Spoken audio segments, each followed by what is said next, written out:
Ce rassemblement, il vient exprimer un ras-le-bol dans les établissements scolaires, alors dans le département, mais c'est un mouvement qui est national, principalement sur deux points. D'abord, une urgence de renfort dans nos établissements scolaires.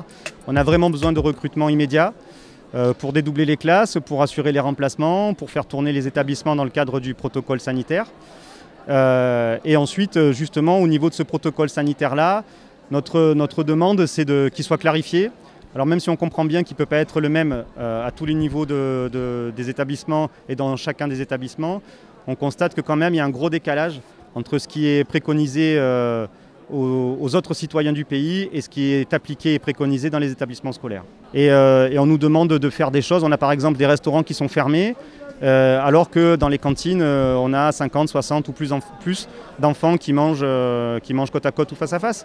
Donc voilà, nous on a besoin de clarifier ça. À aucun moment on a pu relever ce qui était des bonnes pratiques, des choses qui coûtent zéro. Par exemple, décaler les horaires d'entrée des élèves en école maternelle ou primaire. Ça évite les attroupements au portail, ça évite les brassages d'enfants, etc.